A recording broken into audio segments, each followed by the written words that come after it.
Meleknya jreng, langsung on lagi. Bosen bikin super kartu. Waktunya super. Super. Meleknya jreng, yuk langsung on lagi. Super. Meleknya jreng, langsung on lagi.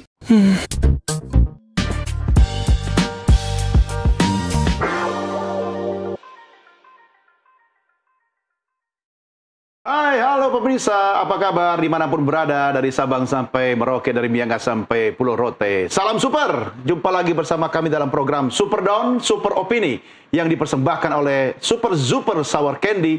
Meleknya jreng, langsung on lagi. Lebih on lagi karena saya tidak sendiri, ada Doni The Kaiser dan... Saya Don Bosco Sulamon. Tos dulu bang. Tos. Salam Suaramu olahraga. keras sekali. Karena ada super bang. Oh gitu. Sour Candy itu bikin kita makin semangat, ya kan? Saya khawatir orang mengatakan suara keras itu untuk mengatakan kebenaran. Padahal kebenaran bisa dinyatakan dengan cara diam. Iya betul. Tetapi kebenaran yang mau kita ungkap sekarang soal prestasi sepak bola kita, bang. Betul. Itu benar. Abang ngikutin dong sepak bola kita. Saya ikuti dan saya penggemar sepak bola, dan terakhir itu kita merasa galau. Kenapa?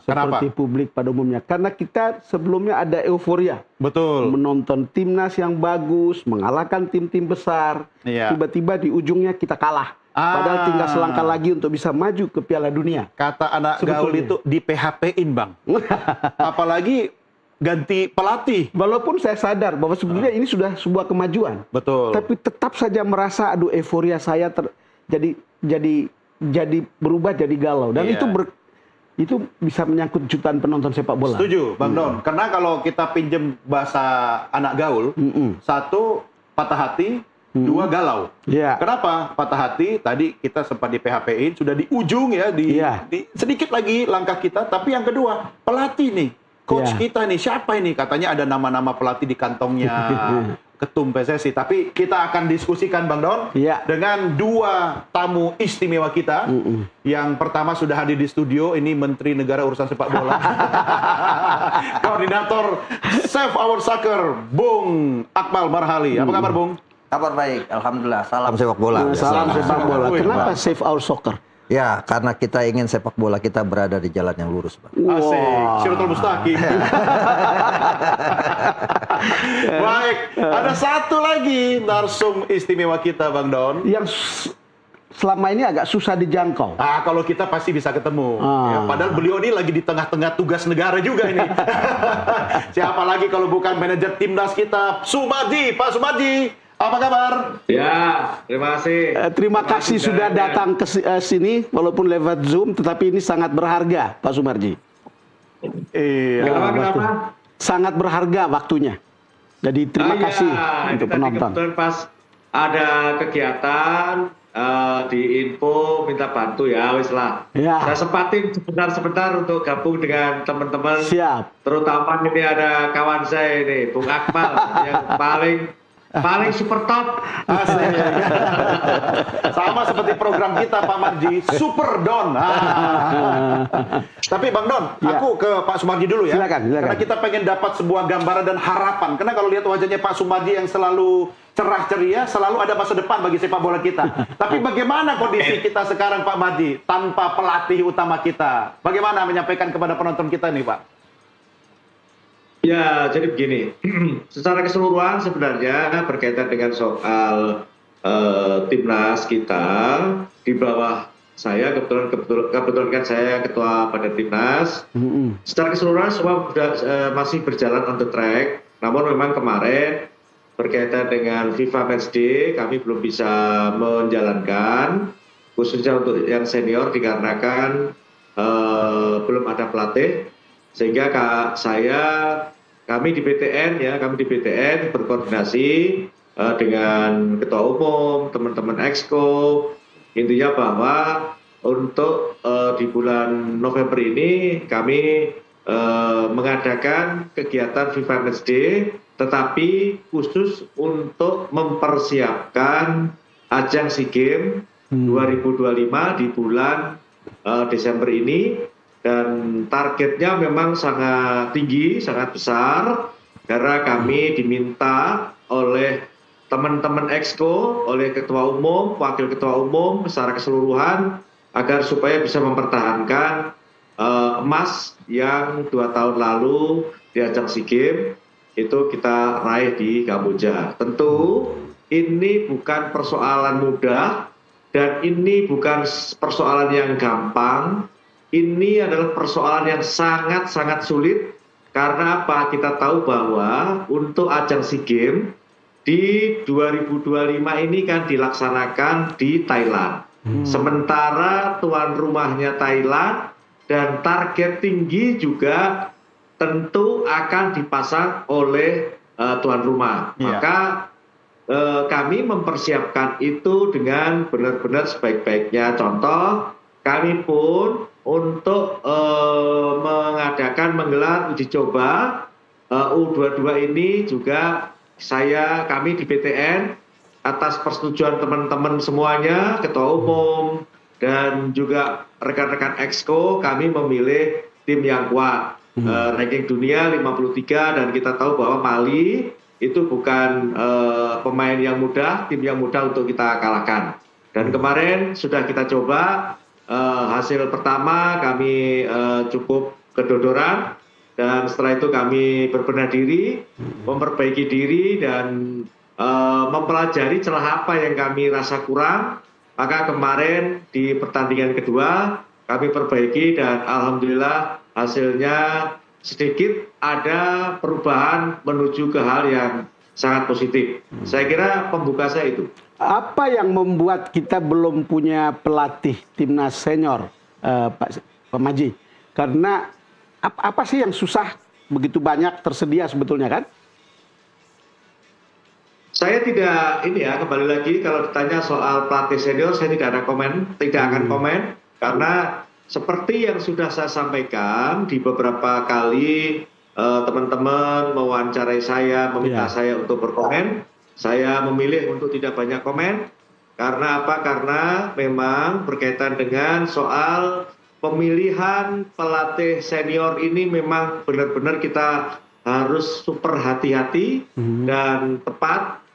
Maka kehati-hatian itu tentu akan kami lakukan dan sudah disampaikan oleh Ketua Umum bahwa untuk pelatih senior yang kami seleksi dari sekian nama itu mengerucut ke 5 nama dan ke-5 nama ini akan segera kami lakukan proses selanjutan berupa interview dan lain-lain sehingga mungkin nanti berkaitan dengan proses selanjutnya untuk pelatih senior ini nantinya akan kita jalankan sesuai dengan aturan dan regulasi yang ada, mekanisme yang ada, dan nanti pada akhirnya juga teman-teman Exco yang akan memutuskan itu semua.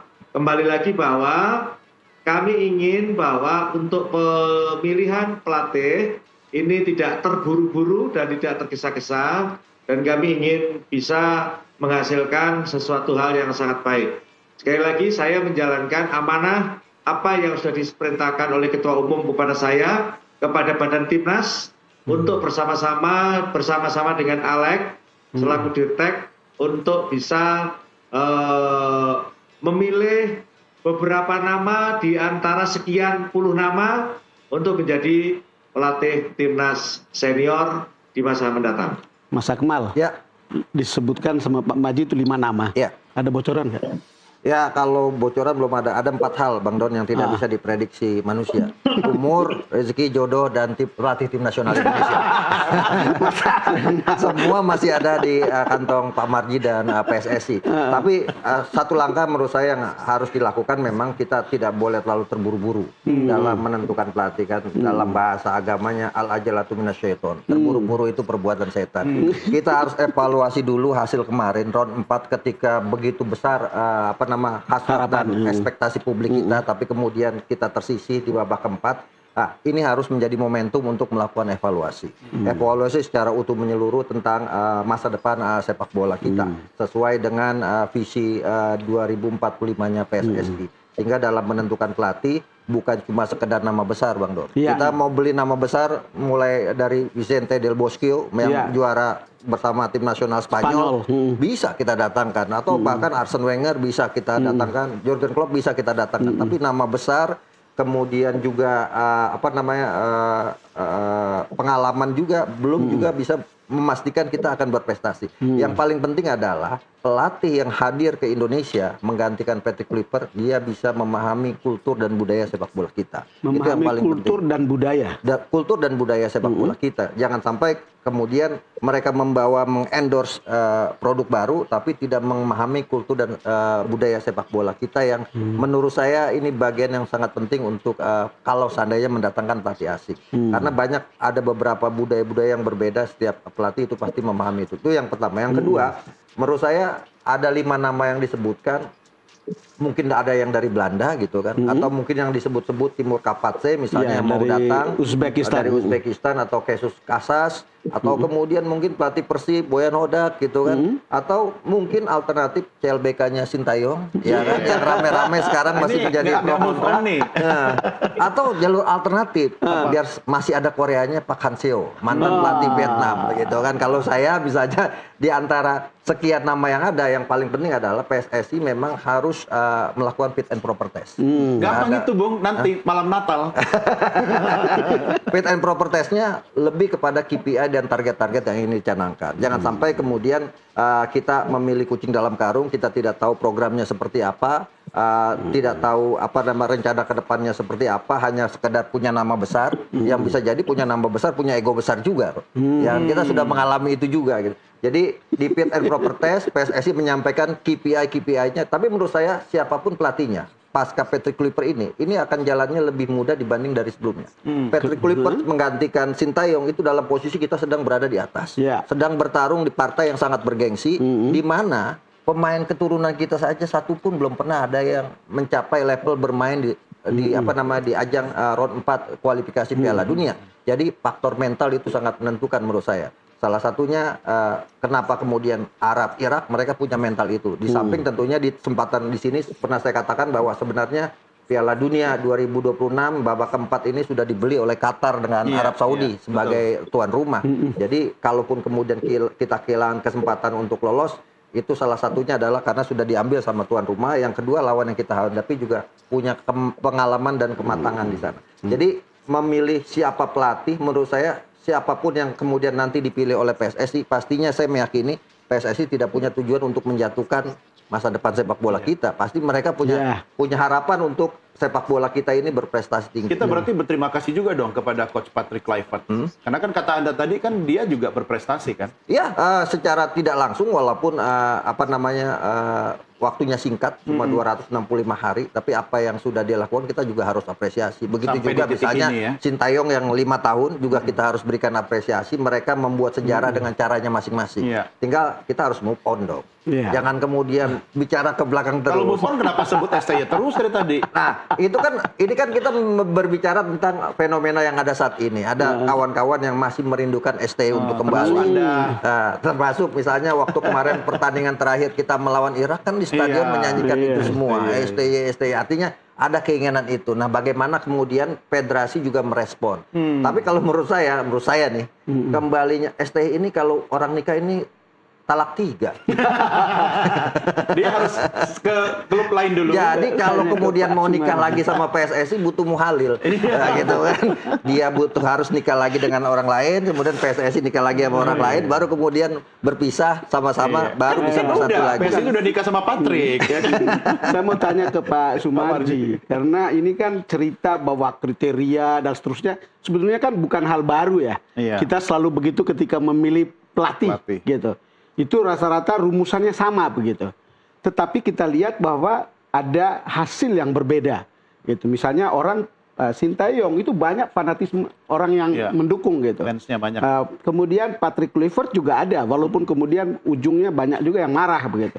Poinnya adalah ketika kita bicara tentang kriteria KPI, apa saja itu, Pak Sumarji?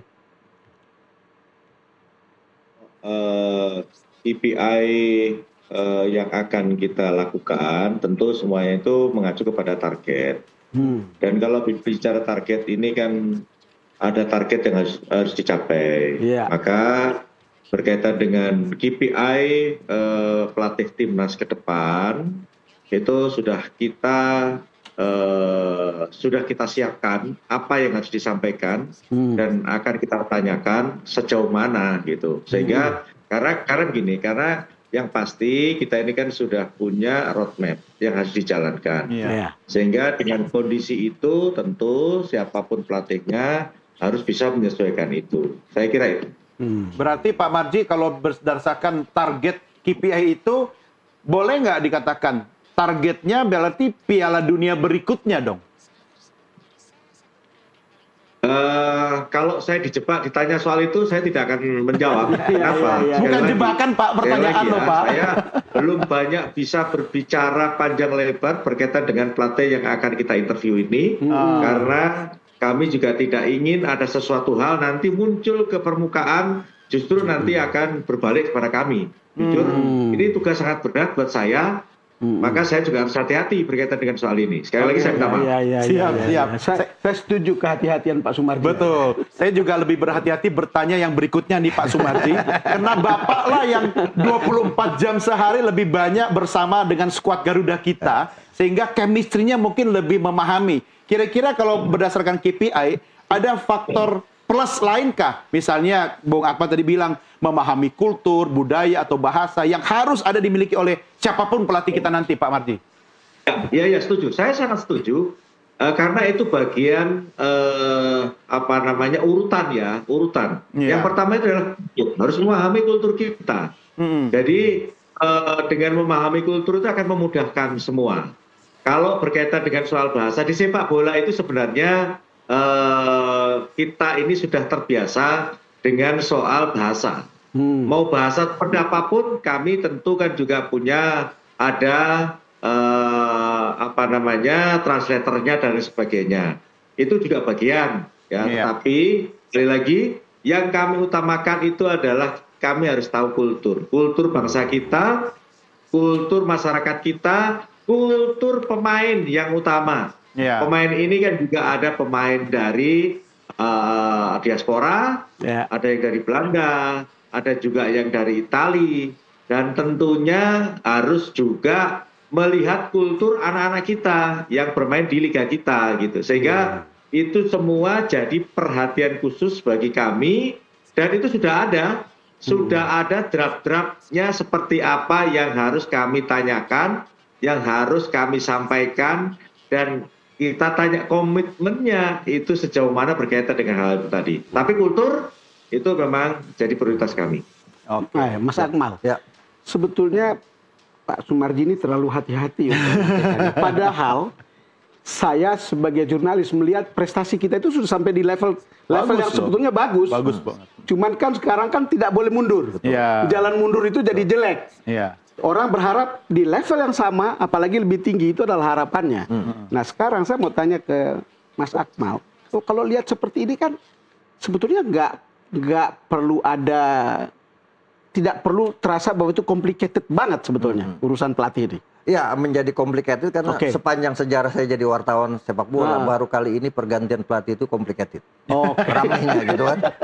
Sehingga kemudian saya melihat mungkin PSSI berhati-hati dalam mengambil keputusan. Sekarang gini Bang Nur, di satu sisi di publik sepak bola kita masih ada yang begitu mencintai STY. Betul. Ya kan? Di sisi lain, udah 4 kali loh aku dengar STY. Di sisi lain, mungkin ada pilihan-pilihan di luar STY. Nah, jangan sampai kemudian terjadi kejadian sebelumnya. Misalnya ketika STY diganti ke Patrick Kluivert, langsung tagarnya Kluivert out. Ya kan? Bisa jadi kalau sekarang misalnya pelatih tidak sesuai dengan keinginan publik yang ada saat ini di media sosial, bisa jadi yang pilih misalnya Jurgen Klopp out, gitu lagi kan, atau kemudian yang dipilih misalnya Timur Kapate out. Artinya ini yang kemudian membuat PSSI ingin cooling down, saya lihat nih, cooling down dengan situasi dan kondisi kemarin yang sangat panas, di mana tadi Bang Don bilang kita punya harapan besar, tapi kemudian kita jatuh bersama-sama harapan itu sehingga menjadi galau. Siapapun kemudian akhirnya dimarahin, bahkan ada yang disebut-sebut mafia lah inilah gitu, karena kegalauan kita, kebaperan kita. Mungkin yang pertama PSSI cooling down terlebih dahulu. Yang kedua, ini kan akhir tahun Bang Don. Ya. Biasanya tahun akhir pembukuan ya. Hitung-hitung duitnya dia. Anggaran. Ya, hitung-hitung anggaran. Berapa anggaran buat Apakah pelatih gitu ya? untuk mendatangkan Jurgen Klopp cukup PSSI saat ini atau tidak misalnya. Nah, itu juga menjadi perhatian. Tapi menurut saya adalah yang paling penting ke depan, pelatih tim nasional Indonesia harus tinggal di Indonesia. Itu permintaan saya. Gitu. Kenapa? Karena dia dikontrak untuk melatih tim nasional Indonesia. Iya, dia Jangan sampai seperti kemarin, misalnya habis melatih, pulang ke negaranya, nanti balik lagi 3 hari Melatih sebelum jarak bertanding. jauh. Iya, melatih jarak jauh gitu. Dia harus belajar makan gado-gado, cilok, ya kan? Yang paling penting adalah dia harus memantau pertandingan di Liga 1 day by ini. day.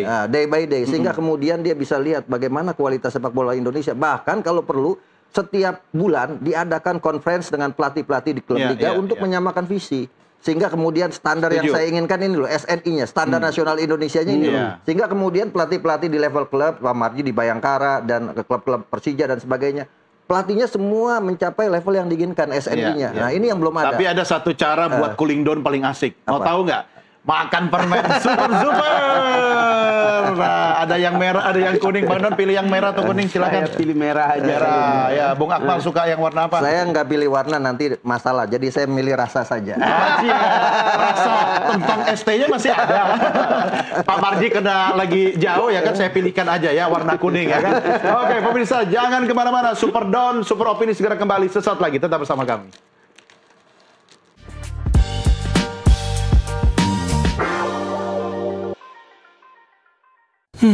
Bosen bikin super kartu. Dibelai angin pula. Waktunya super.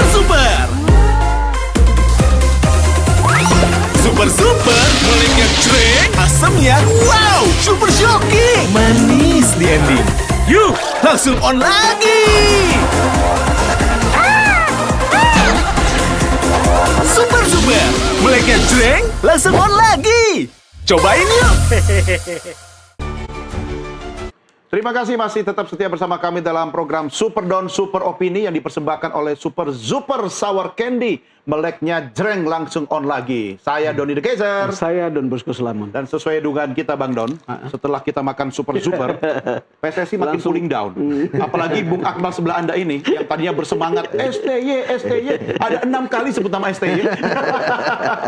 Cuma Bang Don, sebelum ke Pak Sumarji, saya mau minta klarifikasi Bung Akmal. Karena kan tadi Pak Sumarji bilang yang paling penting itu kan memahami kultur kita. Bung Akmal juga begitu. Kita ini siapa? Orang Indonesia toh?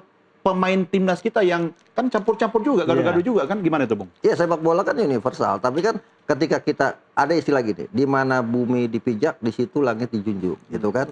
Artinya apa? Artinya kan budaya, kebudayaan kita punya budaya sepak bola yang mungkin berbeda dengan gaya Eropa, gitu kan? Eropa mungkin secara terang-terangan dia bisa mengatakan A, B jelek dan sebagainya. Indonesia kan tidak bisa seperti itu. Artinya itu juga harus dipahami. Karena itu bagian dari bagaimana membangun nasional karakter buildingnya, sehingga kemudian para pemain yang nantinya dipanggil untuk membela tim nasional, mereka bisa menghadirkan penampilan terbaiknya di lapangan. Kenapa? Karena pelatihnya memahami pemain-pemainnya gitu kan. Nah ini yang itu KPI yang paling berat kayaknya. Betul, kan misalnya ada orang kita nih nggak suka kalau sama yang lebih tua sungkan dan sebagainya, sehingga tidak mau berdiskusi dan sebagainya. Ada di luar negeri mereka tidak, orang-orang Eropa Belanda kan mereka punya budaya. Wah kita kalau bisa diskusi, buka-bukaan. Nah itu kan berbeda. Nah budaya-budaya yang semacam itu menurut saya paling penting untuk dibangun oleh pelatih PSSI yang baru. Tapi sebenarnya sepak bola kita ini tidak cuma sebatas ngomongin siapa pelatih kepalanya. Evaluasi yang dilakukan oleh PSSI harus utuh menyeluruh gitu kan. Bagaimana kemudian kita kan menghadapi 2030 nanti. Sementara pemain-pemain kita 2030 kualifikasi pemain-pemain kita misalnya Joy Palupesi sudah 37 tahun. Tom Hay sudah 35 tahun gitu kan. Termasuk Sandy Walsh, Jordi Amat sudah masuk usia pensiun di sepak bola. Apakah kita akan terus melakukan naturalisasi? Bagaimana kemudian kita membangun pondasi sepak bola kita? Saya ingin mengatakan Bang Don, tim nasional yang kuat itu lahir dari pembinaan yang hebat dan kompetisi yang sehat. Selama kita bisa mencetak pembinaan usia muda yang bagus, saya yakin kita akan mendapatkan potensi-potensi masa depan sepak bola Indonesia, termasuk diantaranya kompetisi yang kita sedang jalankan. Kalau itu kita bangun kompetisi yang sehat, profesional, bermartabat, jauh dari faktor-faktor non teknis, saya pikir itu akan kemudian menjadi pendulum untuk kita mencapai tujuan kita mencetak tim nasional yang kuat. Tanpa dua hal ini, pembinaan dan kompetisi, saya nggak yakin. Walaupun kita pakai jalur potong kompas, quick win, lewat jalur naturalisasi, tapi sampai kapan itu harus dilakukan? Sementara kita punya 285 juta penduduk Indonesia. Itu yang pertama. Yang kedua, kita ini sepak bola kita lahir 19 April 1930. Tapi sampai sekarang kita tidak punya filosofi sepak bola. Itali punya catenaccio, gitu kan? Brazil punya samba, Argentina punya tango, Jerman punya staying power, kick and rush punya Inggris. Kita tidak punya. Setiap ganti pelatih, kita ganti filosofi sepak bola. Seperti apa sebetulnya yang Anda pikirkan sebagai filosofi sepak bola? Ya, filosofi sepak bola kita sebenarnya bagaimana sepak bola ini dibangun dengan kultur bangsa kita yang ada saat ini gitu. Nah, kalau beberapa pemain besar dunia pernah datang, saya kebetulan pernah membawa Alessandro Del Piero ke Medan. Mereka melihat pembinaan usia muda, anak-anak muda kita sangat luar biasa. Termasuk kemarin Alex Pastur terakhir yang walaupun dipelintir-pelintir wawancaranya mengatakan bahwa kita punya potensi sangat luar biasa. Tapi kita tidak punya filosofi sepak bola. Belanda punya total football, tapi kita nggak bisa meniru mereka. Spanyol punya tiki-taka. Nah, inilah yang paling penting menurut saya, filosofinya. Dulu kita Will Cooper bawa caranya Will Cooper. Kemudian Anatoly Polosin bawa caranya Anatoly Polosin. Alfred Riedel bawa cara Alfred Riedel. Ivan Kolev dari Bulgaria bawa cara Bulgaria. Terakhir Sintayong bawa cara Korea. Peter Kluivert bawa cara Belanda. Sehingga kemudian setiap ganti pelatih pasti ganti filosofi. Berbeda misalnya dengan Brazil. Walaupun sekarang pelatihnya Carlo Ancelotti, mereka punya filosofi. Filosofi itu yang kemudian dibawa. Jadi pergantian pelatih tidak mempengaruhi filosofi sepak bolanya, fondasinya. Gitu. Mungkin perlu dapat jawaban dari Pak Sumarji nih. Gimana? Silakan Pak Sumarji komentarnya.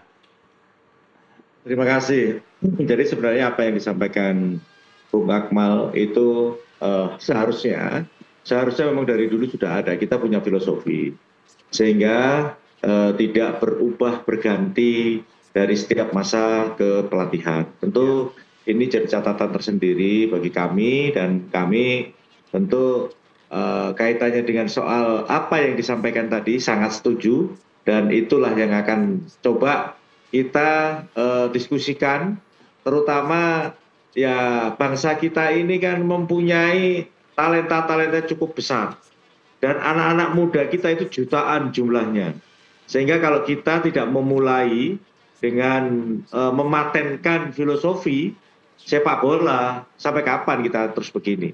Saya sepakat dan sependapat apa yang disampaikan Bung Akmal. Jadi ya tentu dengan kondisi yang ada saat sekarang ini memang kita sudah saatnya harus bisa menentukan, mempatenkan filosofi bangsa kita sendiri.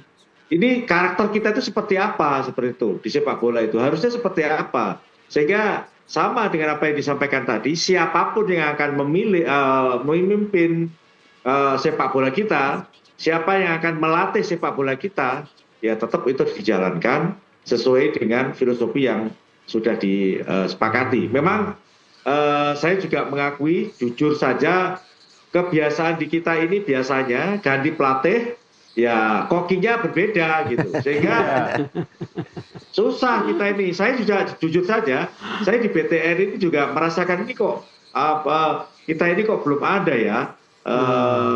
Salah satu hal yang terpenting, bagaimana sih sebenarnya filosofi kita ini itu dikunci, terus setelah itu dijalankan gitu. Kalau dulu selalu ngomong Villanesia toh pada saat dia juga nggak jalan juga kan sampai sekarang.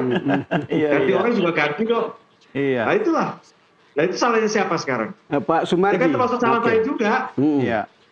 Nah, mungkin terlalu berat untuk berpikir soal filosofi ya. Walaupun memang harus begitu.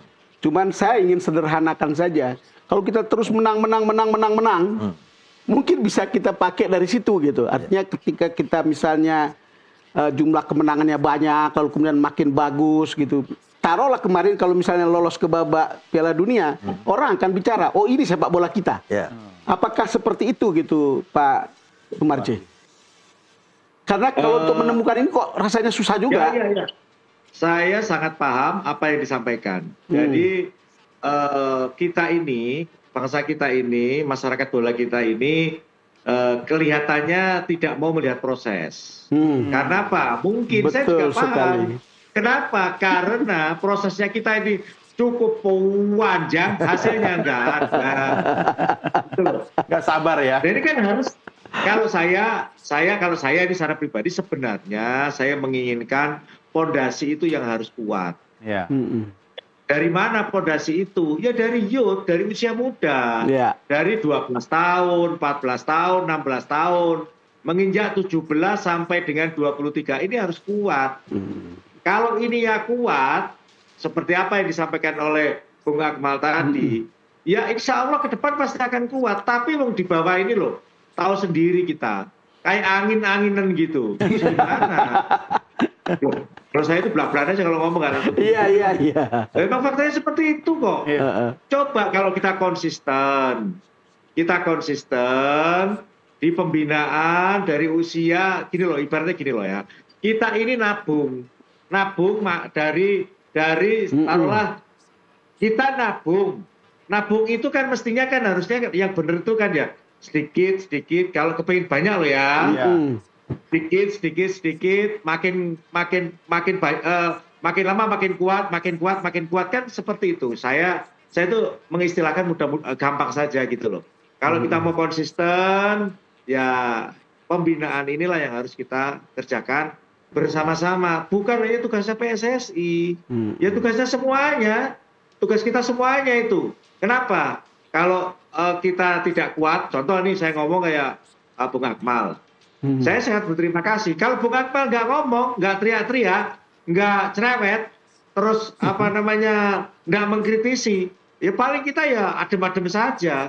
Termasuk, mohon maaf Bung Towel, saya terima kasih dengan adanya banyak pengamat yang cerewet, yang mau mengkritisi, itu hal yang sangat baik. Karena kalau nggak dikritisi, terus nggak diomeli, itu ya macam-macam lah. Itu kita juga, mohon maaf aja, tertidurnya terlalu lama. Mohon maaf aja itu saya sampaikan. Apakah ini berarti ada isyarat kita akan mengurangi naturalisasi, Pak Sumarji? Oh tidak. Jadi begini, kalau berbicara naturalisasi, menurut saya siapapun yang ingin bergabung dalam timnas Indonesia dari semua kelompok umur itu dibuka seluas-luasnya dengan catatan memang memenuhi syarat, mempunyai kualitas yang bagus. Tetapi kalau kualitasnya tidak bagus, tidak memenuhi syarat, ya jangan dipaksakan. Saya jujur saja, saya tidak akan membatasi, siapapun boleh bersaing. Toh sekarang kita melihat banyak juga anak kita yang bisa bersaing kok. Jadi jangan kita ini juga melihat sesuatu hal, kalau seseorang dari mana saja, asal mempunyai darah keturunan bangsa kita, darah Indonesia, mau memperkuat timnas kita, kalau kualitasnya boleh, ya kita berikan kesempatan dan ruang yang sebesar-besarnya dong. Saya pun jujur aja banyak sekali, saya juga jarang saya sampaikan ke publik, banyak sekali orang tuanya nelpon saya, terus saya, sudah, Bapak datang saja, anaknya datang saja, silahkan nanti trial uji coba. Seminggu, 2 minggu. Kalau memang itu memenuhi syarat, lanjut. Kalau tidak, mohon maaf, saya juga tidak bisa berbuat apa-apa. Itu banyak, dan itu jarang, jujur aja, jarang saya sampaikan, terutama di kelompok usia ini. 15 tahun, 16 tahun. Memang saya jarang saya ngomong. Karena jujur aja, kalau saya terlalu banyak ngomong, dikira saya nanti, oh ini kok banyak ngomong orang ini. Saya nggak mau begitu. Tuh, yang harus banyak ngomong memang Bung Akmal ya. Mas Akmal, ini cerita kalau dengar Pak Maji tadi bicara tentang pembinaan dari umur muda. Anda juga tadi sudah singgung. Seperti apa Anda lihat soal sustainability atau continuity dari usia tingkat-tingkat usia begini? Karena ada yang lenyap begitu saja di usia 19 habis. Ada yang layu sebelum berkembang. Artinya sistem kompetisi usia muda ini harus dikembangkan. Kalau dulu zamannya Pak Harto ada mengolahragakan masyarakat, memasyarakatkan olahraga. Nah, mungkin saatnya PSSI juga melakukan itu, mensepakbolakan masyarakat, memasyarakatkan sepak bola. Jadi ada impres percepatan pembangunan sepak bola nasional yang dikeluarkan oleh pemerintah, itu bisa dijadikan payung untuk kemudian menggerakkan sepak bola di seluruh elemen masyarakat, mulai dari tingkat sekolah dasar, SMP, SMA, university, dan itu yang dilakukan oleh Jepang, Bang Don. Ketika kemudian mereka datang ke Indonesia melakukan survei, melihat Galatama, kemudian mengadopsi, bawa ke Jepang, tapi mereka membangun sebuah programnya yang TSM, terstruktur, sistemik, dan masif. Nah, sementara kita nih, problem kita adalah banyak daerah-daerah yang punya potensi tapi kompetisi-kompetisi usia mudanya tidak jalan. Mungkin nanti ini yang mungkin bersama Pak Marji, Badan Tim Nasional didorong agar asosiasi provinsi PSSI itu menggerakkan semua kompetisi di daerahnya. Sehingga kita nanti, kita butuh pemain gelandang nomor 10, udah tinggal buka komputer. Ya kan, oh ini ada di Maluku, ini ada di Papua dan sebagainya. Sekarang kan sistemnya masih sistem manual. Mau seleksi diumumkan ada seleksi, datang gitu kan. Nah, nanti kalau kemudian sistem itu sudah terdatabase, saya pikir itu akan lebih mudah. Yang kedua, menurut saya sistem pola-pola kita yang berpulau-pulau ini, kita nih punya potensi besar. Kalau waktu itu saya tanya kepada Alessandro Del Piero, dia bilang untuk mencari pemain belakang yang tangguh, yang gahar dan punya karakter itu ada Sumatera, ada Medan di situ gitu kan. Kalau mau mencari pemain gelandang yang bertahan yang kuat, ada di Balikpapan, di Makassar, punya gelandang-gelandang kuat. Mau punya pemain individual yang punya kemampuan individu, ada Maluku, ada Papua. Kita terdiri dari unsur etnis yang berbeda-beda, suku bangsa yang berbeda-beda, tapi punya kemampuan yang sangat luar biasa. Tinggal bagaimana ini semua dibungkus ke depannya. Mau cari striker, Jawa Tengah, Jawa Timur, punya striker banyak sekali. Nah, ini tinggal bagaimana kita membungkusnya lewat sebuah pembinaan yang TSM tadi. Cuman kan ujung-ujungnya kan uang juga. Betul. Dan saya pikir, ya itu kan menjadi salah satu problem. Tapi kan sekarang belakangan, pemerintah juga udah memberikan bantuan juga kan, 200 miliar untuk pengembangan pembinaan usia muda kita. Ya moga-moga ini bisa benar-benar jatuh kepada orang-orang yang berhak untuk menerima pembinaan sepak bola kita. Aja, oke nggak? Kenapa? Pelatih lokal aja untuk yang jadi pelatih timnas. Ya sekarang kan eranya globalisasi, mau pelatih lokal, mau pelatih asing, kalau mereka punya kemampuan untuk mengantarkan tim nasional kita berprestasi, mengapa tidak gitu kan. Misalnya di kelompok U22 sekarang ada Coach Indra Safri yang setidaknya di SEA Games saja dia 2019 perak, kemudian kemarin medali emas, bahkan punya kemampuan atau punya potensi untuk 2 kali meraih medali emas sebagai pelatih lokal pertama, juara bersama tim nasional U19, bersama Piala AFF U22 misalnya, punya potensi juga. Tapi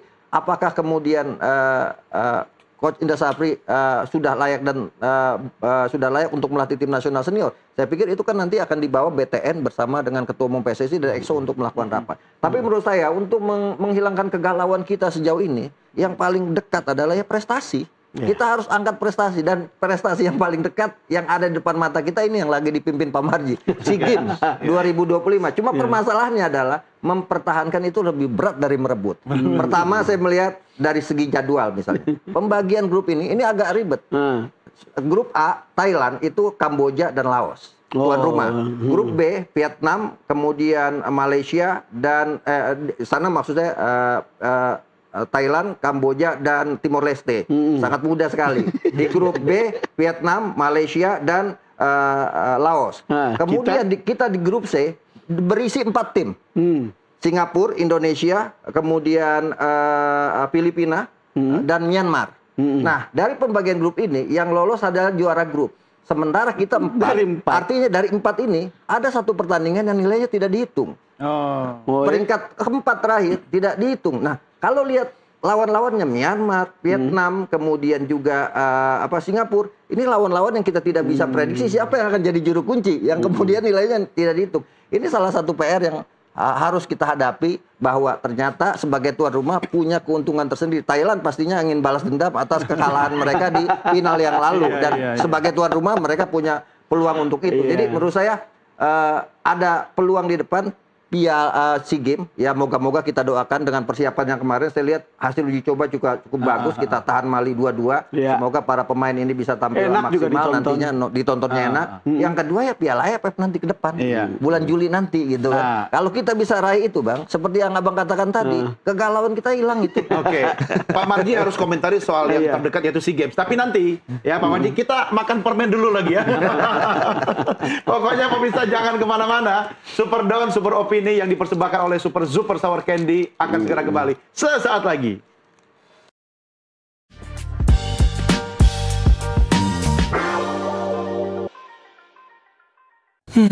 Bosen bikin super kartu, dibelai angin pula. Waktunya super. Super mulai ngejreng, asamnya wow, super shocking, manis di ending. Yuk, langsung on lagi. Super mulai ngejreng, langsung on lagi. Cobain yuk.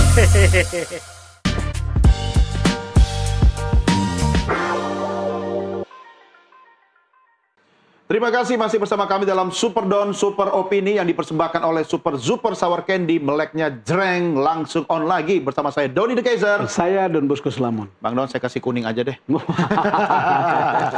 Oke, tadi masih penasaran itu soal SEA Games ya kan? Kita ke Pak Sumarji dulu deh ya, karena ada harapan masyarakat kita, ekspektasi cukup tinggi, tapi yang terdekat ini adalah sarana untuk menunjukkan prestasi ya Bung Akmal ya. Pak Sumarji bagaimana Untuk menjawab? mengembalikan rasa galau tadi menjadi euforia. Galau tadi. Monggo Pak Sumarji. Ya, jadi begini. Kita tahu bahwa saat sekarang ini kan masyarakat kita sedang boleh dikatakan gundah gulana gitu ya. Sama dengan kondisi saya ketika kita kemarin tidak bisa lolos Piala Dunia. Tentu ini jadi hal yang memang betul-betul menjadikan kita semuanya sedih dan lain-lainnya lah. Jadi kegalauan itulah akhirnya kebawa sampai dengan saat sekarang ini. Nah, tentu ini ada momentum yang paling dekat. Maka ketika pertama kali saya kumpul bersama-sama dengan para pemain, dengan head coach dan para asisten, official semua saya kumpul.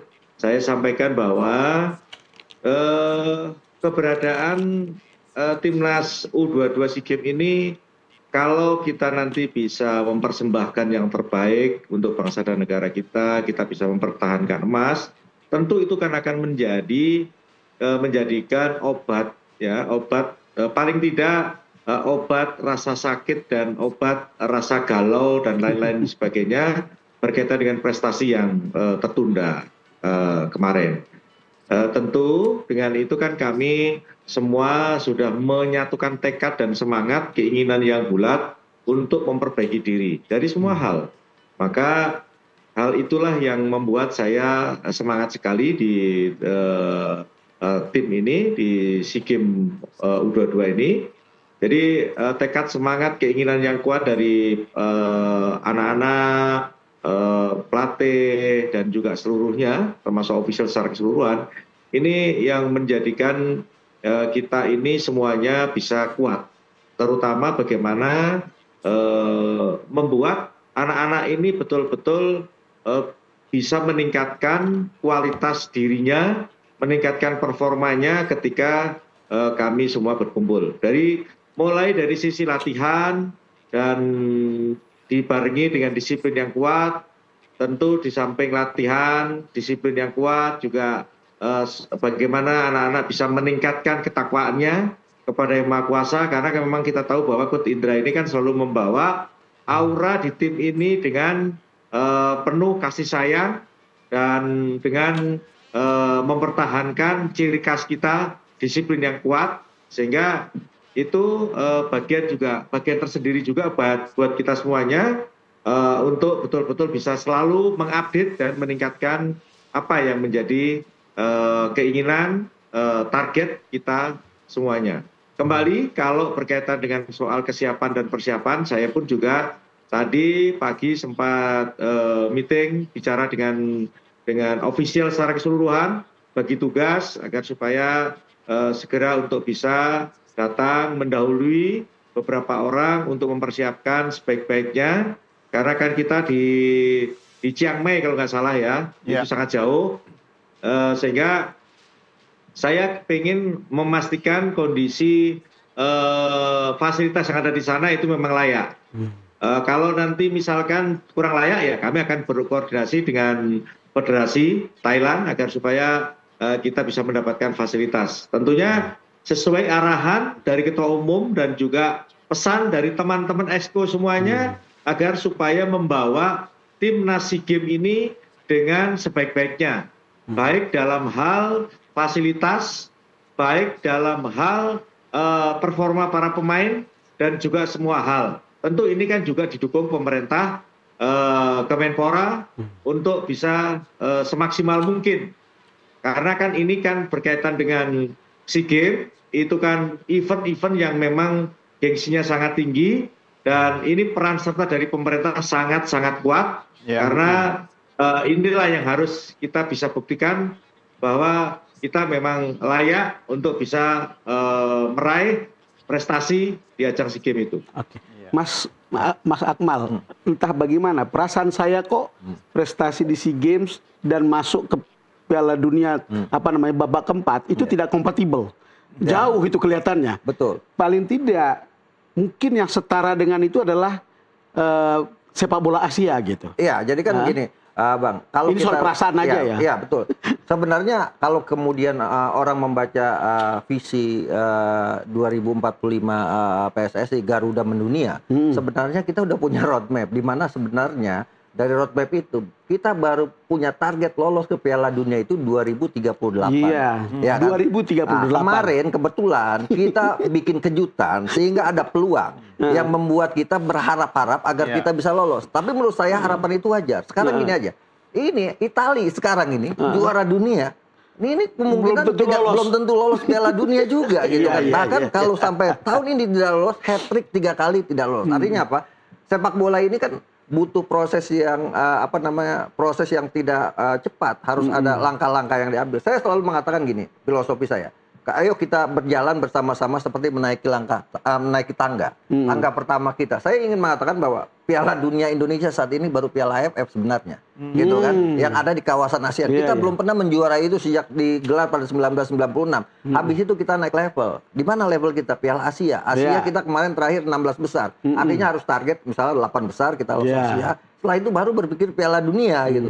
Kalau kita naik lompat tangga, saya pikir kalaupun kemudian naik, kalau bisa naik dan bisa kita capai itu luar biasa. Tapi kalau kemudian jatuh, Bang Don, sakitnya tuh di sini, Bang Don. Dan itu yang kita rasakan saat ini, gitu. Nggak pernah lihat proses itu. Betul. Artinya apa? Artinya sebenarnya ini juga perlu pola komunikasi dari PSSI untuk menyampaikan roadmap secara umum. Sekarang gini, saya ingin kasih perbandingan dengan roadmapnya Jepang. Jepang punya 1000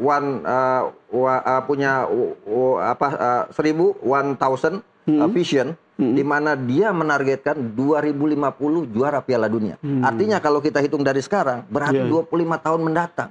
Artinya bagaimana Jepang yang sekarang sudah luar biasa, mereka masih menunggu 25 tahun untuk jadi juara Piala Dunia. Kita kan? tinggal berapa tahun nih? Iya, tiba-tiba kita mau simsalabim lolos ya. Kun payakun lolos Piala Dunia gitu kan. Nah, ini kan ini juga menurut saya perlu juga edukasi dan juga memperkaya literasi pecinta sepak bola kita, bahwa untuk mencapai target yang tinggi kita juga harus butuh proses, dan juga tadi seperti yang dikatakan Pak Marji, pondasinya harus kuat. Ketika pondasinya tidak kuat, kita bangun rumah mewah kan kemudian runtuh, hancur, berantakan. Nah, tapi kalau pondasinya kuat, kita tinggal benahi, yang kurang dan sebagainya. Dan saya pikir ini PR ke depan sepak bola Indonesia. Memang tidak bisa dibandingkan dengan Piala Dunia dengan Piala SEA Games nanti gitu. Tapi setidaknya SEA Games ini adalah momentum di mana kita bisa meraih prestasi gitu kan. Dibanding Piala Dunia yang masih menurut saya masih dalam proses untuk meraihnya. Jadi Piala AFF juga demikian gitu kan. Nanti kan kebetulan main Juli. Tinggal Pak Marji sebagai ketua BTN bisa menarik pemain-pemain terbaik Indonesia untuk tampil. Tidak ada alasan untuk tidak bisa bergabung di tim nasional, karena alasannya dulu bukan agenda FIFA, karena nanti Piala AFF itu digelar bulan Juli ketika masa libur kompetisi. Jadi pemain-pemain terbaik kita bisa kita datangkan ya, ketum bola kita bisa menang di situ. Saya pikir dahaga-dahaga itu akan bisa kemudian mengobati. Nah, terkait SEA Games ini Bang Don, ini yang menarik. Ini tanggung jawabnya 2 Bang Don. Tanggung jawab Menpora, tanggung jawab Ketua Umum PSSI juga. Dan kebetulan orangnya sama. Iya. Nah, ini kan ada harapan setidaknya, ya kan? Selalu ada. Iya, yang penting Bang Don, karena kita sudah harus closing ya. Bang Don, mau ke Pak Sumarji dulu atau ke Bung Akmal dulu? Saya kasih waktu 1 menit. Silakan aja Pak. Oke, Pak Sumarji, bagaimana membaca harapan masyarakat kita terdekat SEA Games ini? Ya. Jadi seperti yang tadi saya sampaikan, SEA Games ini harus kita bisa meraih seperti apa yang dimaui dan ditargetkan oleh Ketua Umum PSSI dan juga oleh teman-teman Exco secara keseluruhan.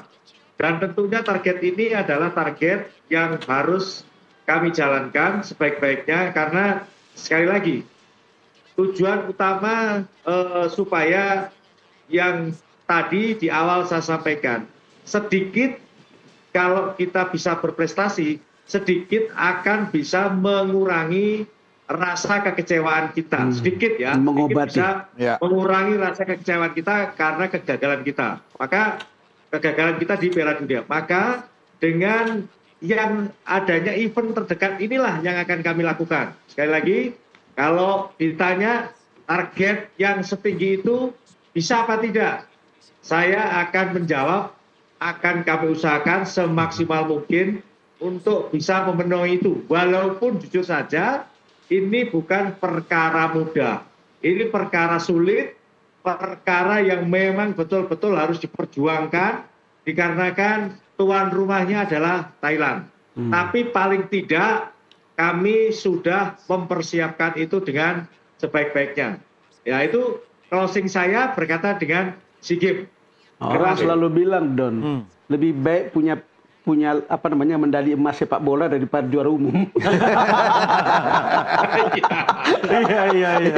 Oke, Bung Akmal singkat saja. Ya, ini terkait itu juga. Kebetulan Indonesia untuk konteks SEA Games terakhir kali kita juara umum 2011 ketika kita jadi tuan rumah. Tuan rumah. Yang belakangan ke sini bahkan kita pernah peringkat 5. Iya, ambil bola aja lah. Iya, artinya ini PR besar buat Menpora untuk menyiapkan tim SEA Games kita, bukan cuma sepak bola kan. Di samping tentunya ketua Menporanya juga harus mempersiapkan tim nasional Indonesianya untuk meraih hasil terbaik. Saya pikir ya udahlah, ada satu hal yang ingin saya katakan bahwa kita harus selalu optimis sebagai bangsa Indonesia bahwa sepak bola kita akan ke depan akan maju dan punya prospek besar untuk bisa menjadi salah satu kekuatan sepak bola dunia. Karena potensi itu kita miliki, tinggal bagaimana potensi ini kita gali dan kita bangun bersama. Jadi kalau bahasa agamanya Pak Iza Farok Tapansop yang kemarin sudah kita kerjakan, sekarang kita fokus ke depan membangun sepak bola kita menjadi sepak bola prestasi. Sambil menunggu 5 pelatih yang disebut. Betul. Itu rahasia itu. Udah ada di kantong itu. Udah ada di kantong dan minggu depan kan sudah bisa diketahui kan? Moga. Mudah-mudahan. Walaupun di kantong Pak Marji udah ada nih. Sudah ada, cuma nggak mau disampaikan. Nanti kita off the record. Oke, baik. Kita harus akhiri sampai di sini tentunya dengan harapan ya. Pak Sumarji, terima kasih. Terima kasih Pak Sumarji. Berjuang terus ya kan. Bung Akmal juga terima kasih. Terima kasih sama. Anda hari ini bukan sebagai pengamat sepak bola tapi staf khususnya Kiai Ma'ruf Amin. Kita perlu doa juga ya. Oke, pemirsa, inilah akhir jumpa kita dalam program Super Don Super Opini yang dipersembahkan oleh Super Sour Candy meleknya jreng langsung on lagi. Saya Doni The Geser. Saya Don Bosco Selamat. Sampai jumpa, salam super.